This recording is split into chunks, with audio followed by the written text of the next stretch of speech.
because when you and I met, not when we ran each other in the bathroom doing a podcast with Theo, but I was at the pumpkin patch in Calabasas. And you came up to me like, oh, yeah, you're like, I know Bryan, Theo. I'm like, cool, man.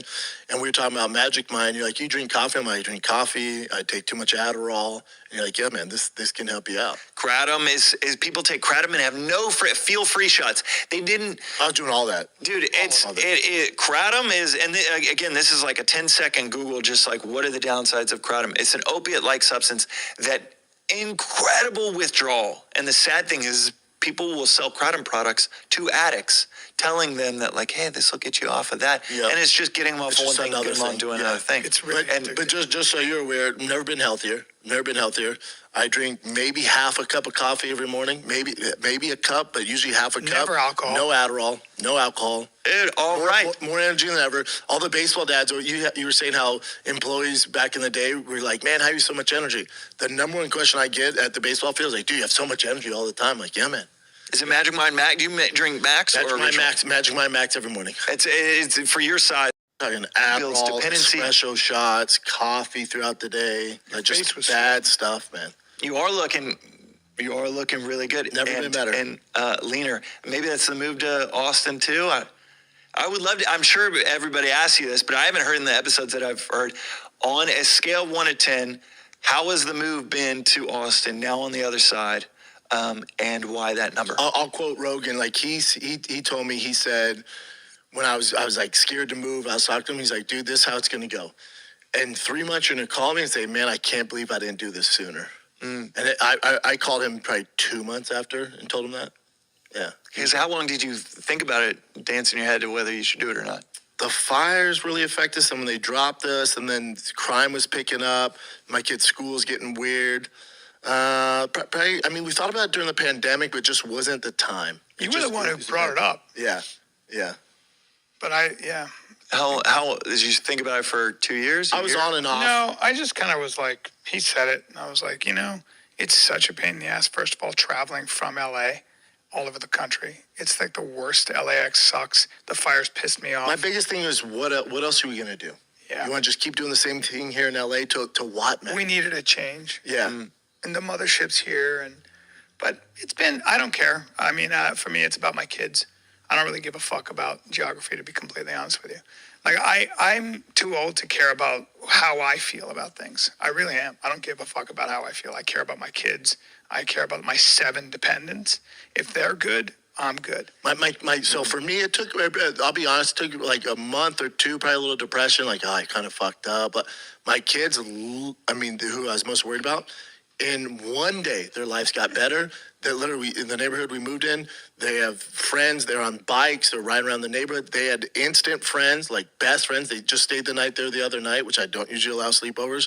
But the families are so good. They had an instant crew, like the Sandlot crew, the day we moved in. So cool. Dude, and I'm like, whoa. Isn't that crazy? LA lacks it. Our neighborhood in Venice, we just moved from to Malibu. Dude, we saw our 4th dead body in 5 years.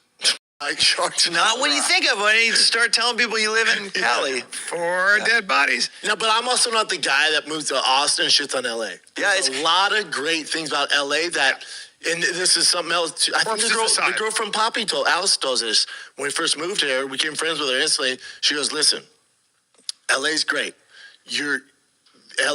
Austin's not LA. So if you're constantly comparing Austin to LA, you're never going to appreciate Austin. It's not LA.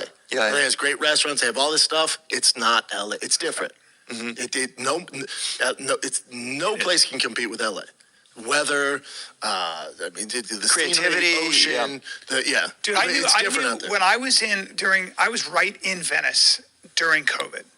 When the homeless situation was, it was a little. You were trying to sell your house. It was a literal war zone trying to sell my house. A war zone. Dude, and in front of my house. God. Oh, this is the story you're telling? Yeah, in front of my house, this guy sets up a whole thing. But I didn't tell you this part. This guy sets up a whole encampment. Long story short, I go to war with him. I almost get in a fight with him. He's in his underwear. He's a big guy. I ended up taking everything down, and I found 2 machetes in there. That could have been chopped to smith for real. That was really bad. But I was literally so crazy at that point. I was like, it was a weird time. Fuck you everybody. I had they had this huge riot outside my door, literally. People were. I was sitting there with my gun, and I had a newborn. Shit, it was bad. Fuck all of them. But I remember there was this fucking giant encampment, and I come out, and there was a little like park right outside my house on Venice, like a little makeshift park, like. And there were these two dudes, and they looked exactly alike. And I go, "Are you brothers?" And they were these two blonde, homeless hillbillies, but they looked strong. They looked like they were jailhouse strong. And I clocked that right away. Of course you did. Big fucking kind of, They weren't big. They were shorter but thick with big hands. They did. And one guy was fixing something. He was fixing some kind of a fucking engine, right? And I looked at them, and there was a brutality to them. I was like, these aren't your homeless guys. These are some bad dudes, and they're right outside my door. So I go, I got to figure out a way I got to let them know that I know. So I say something like, I come out, and I want to mark their card. And I go, I want to show them that I'm not a pushover. So I go, I'm going to fucking take that thing down. This motherfucker's right here, and I'm doing this. And the guy looks at me, and he goes, you give me $100, we'll burn that shit down right now. Make it look like an accident. And I went, oh, this is Venice. This is Venice. And we got an offer on the house the next day. Yeah. And I was like, and guess what I did? Because I couldn't have them come into the house to see all that. I set up sprinklers. I illegally remember, weren't they bathing in the sprinklers? I put a bunch of sprinklers. No, because I put sprinklers, and I had the gardener paid them extra. I go, because I remember you did it. I remember you tried it one time, and then we looked out there, and they were like bathing. Yeah. But ultimately, and the next day, 10 more. Ultimately, every time they tried to come and do their drugs or set up shop, which they were doing, I would put those sprinklers on. So I had the sprinklers set, and you couldn't do this because it wasn't even my. I had the sprinklers set for like fucking. I don't know. Water bill through the roof. Didn't matter. But it was worth it. I had that fuck. So the minute they said, like, dude, I have the best memories about Venice, though. I know it. Besides about Venice. Bappa bragging about getting off the Addies, but I know he misses the baddies so much.